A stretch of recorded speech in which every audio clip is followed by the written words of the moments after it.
Morning students. सांख्यिकी की online lectures की श्रृंखला में आपका पुनः स्वागत है। हम स्टैटिस्टिक्स विषय के यानी सांख्यिकी के विभिन्न आयामों के बारे में जानकारी ले रहे थे। संकलित समंक अत्यंत जटिल और अव्यवस्थित रूप में होते हैं और उन्हें सरलता से समझना और उचित परिणाम निकालना लगभग असंभव होता है। अतः संकलन के तुरंत बाद सबसे पहला कार्य विस्तृत विवरणों को इस प्रकार संक्षिप्त व सरल करना होता है कि समंकों की सभी विशेषताएं स्पष्ट हो जाएं और संकलित सामग्री का निर्वचन भी आसान हो जाए। अर्थात तुलनात्मक अध्ययन, विश्लेषण यानी एनालिसिस और निवर्चन के लिए संकलित एवं अव्यवस्थित सामग्री को सरल, संक्षिप्त व बोधगम्य रूप दिया जाता है और इस प्रक्रिया में समंकों का वर्गीकरण भी किया जाता है और सारणीयन भी किया जाता है। वर्गीकरण और सारणीयन हम पढ़ चुके हैं। इसके बाद की एक और प्रक्रिया है जिससे हम संकलित सामग्री को या समंकों को चित्र के माध्यम से भी प्रस्तुत कर सकते हैं और हम उन्हें और भी आकर्षक बना सकते हैं। तो आज हम देख रहे हैं आंकड़ों का चित्रीय प्रस्तुतिकरण दंड आरेख या वृत्तीय आरेख द्वारा। तो आंकड़ों को चित्रों द्वारा हम सरल, सुंदर और आकर्षक ढंग से प्रस्तुत कर सकते हैं। चित्रीय प्रस्तुतिकरण या डायग्रामेटिक जो प्रेजेंटेशन है ये 3 प्रकार का हो सकता है। ज्यामितीय रूप, जिसे हम ज्योमेट्रिक फॉर्म भी कह सकते हैं, आवृत्ति चित्र और तीसरा है रैखिक ग्राफ। ज्योमेट्रिक फॉर्म यानी ज्यामितीय रूप में हम इसे 2 प्रकार से देख सकते हैं। बार डायग्राम्स, जिसे हिंदी में कहा जाएगा दंड आरेख, और दूसरा है वृत्तीय आरेख यानी कि पाई डायग्राम। आप पाई के नाम से परिचित होंगे। पाई डायग्राम से भी हम अपनी समंकों को प्रदर्शित कर सकते हैं। सेकंड टाइप है आवृत्ति चित्र। ये आवृत्ति चित्र 3 प्रकार के हो सकते हैं: आयत चित्र, बहुभुज और ओजाइव। तीसरा हम देख रहे हैं रेखीय ग्राफ यानी ग्राफ द्वारा, जैसे कालिक श्रृंखला ग्राफ भी कहा जाता है। पहले हम देख लें कि सबसे पहले जो हमारा विश्लेषण होगा वो इस पर केंद्रित होगा कि ज्यामितीय रूप से यदि हम चित्र बनाना चाहें तो दंड आरेख किस प्रकार बनाए जाते हैं, यानी कि बार डायग्राम्स को किस प्रकार से हम ड्रॉ कर सकते हैं। बार डायग्राम यानी दंड आरेख एक ऐसा चित्र है जिसमें आंकड़ों को दंडों यानी बार या रेक्टेंगल्स आयत के रूप में प्रकट किया जाता है। Bar diagrams are those diagrams in which data are presented in the form of bars or rectangles। दंडों को हम कॉलम्स भी कह सकते हैं।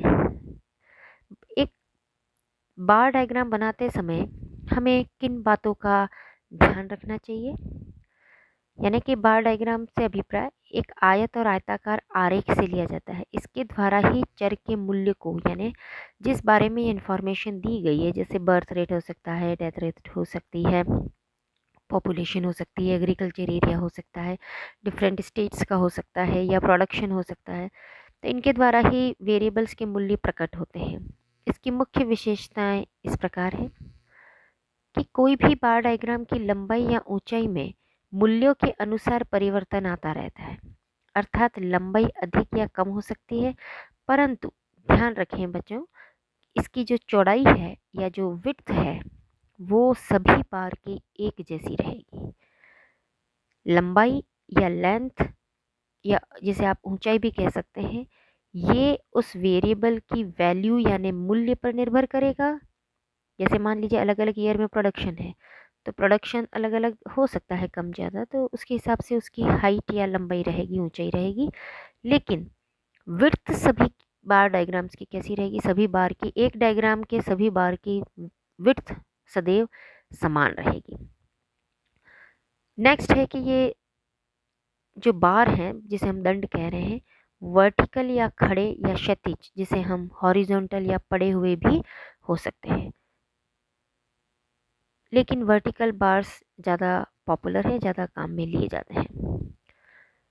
ये बार एक दूसरे से समान दूरी पर बनाए जाते हैं। दो बातें हैं, हर एक बार की विड्थ सेम होनी चाहिए और हर एक बार एक दूसरे से समान दूरी पर स्थित होना चाहिए।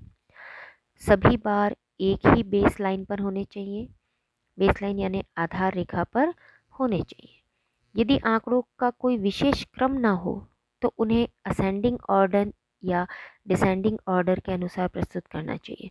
बच्चों, असेंडिंग और असेंडिंग का मतलब होता है बढ़ते हुए क्रम में, और डिसेंडिंग से तात्पर्य होता है घटते हुए क्रम में। तो यदि हमें कोई इन्फॉर्मेशन बहुत स्कैटर्ड फॉर्म में दी गई है, घटते बढ़ते दोनों क्रम में चल रहा है, तो पहले आपको उन्हें या तो असेंडिंग ऑर्डर या डिसेंडिंग ऑर्डर, यानी या तो घटते हुए क्रम में या बढ़ते हुए क्रम में लगाना होगा। और एक और चीज़ है कि बार्स को ज़्यादा अट्रैक्टिव बनाने के लिए, ज़्यादा अच्छा ब्यूटीफुल बनाने के लिए उनमें कलर भी किया जा सकता है।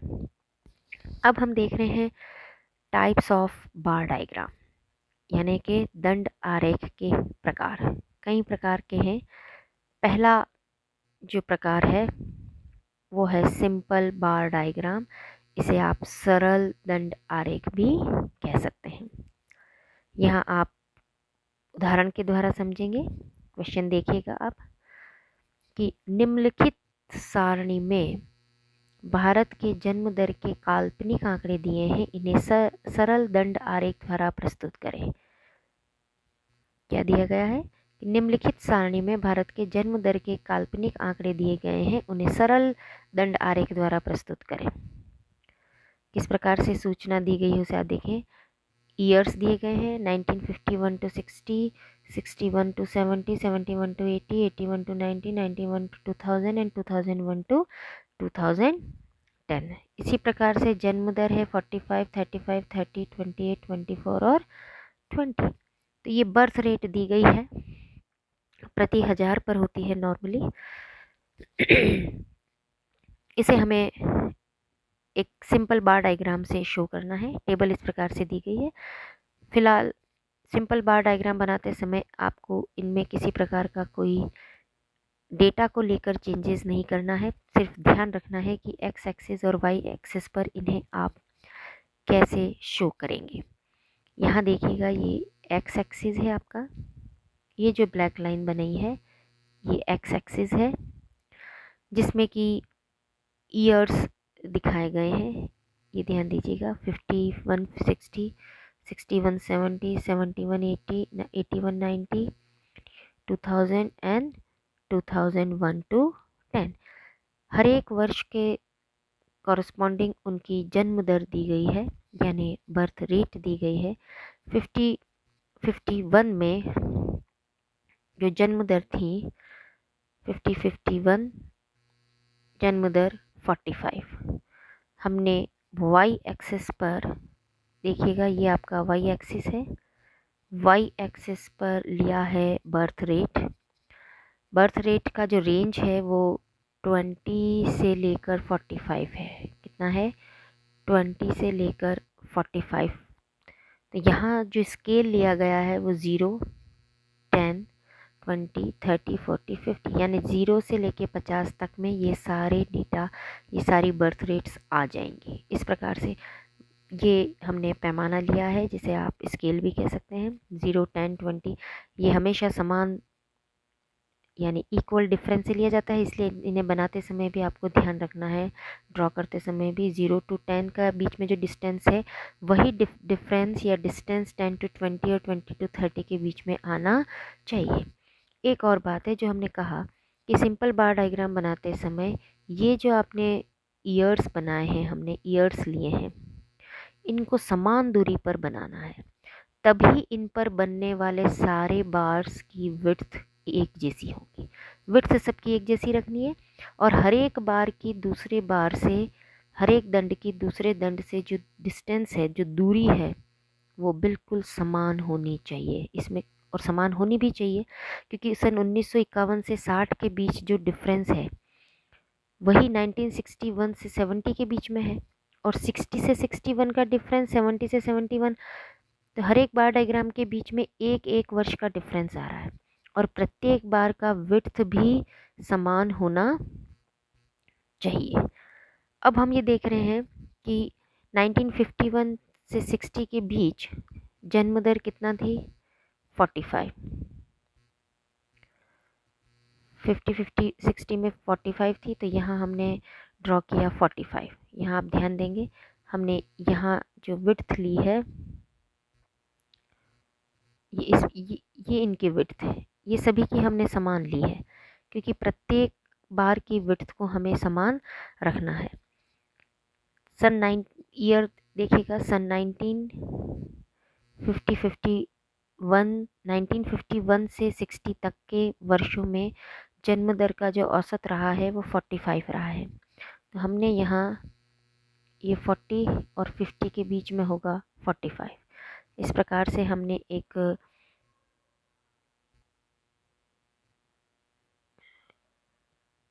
ये डायग्राम बनाया है, इस प्रकार की आयत शो की गई है, आप देख सकते हैं।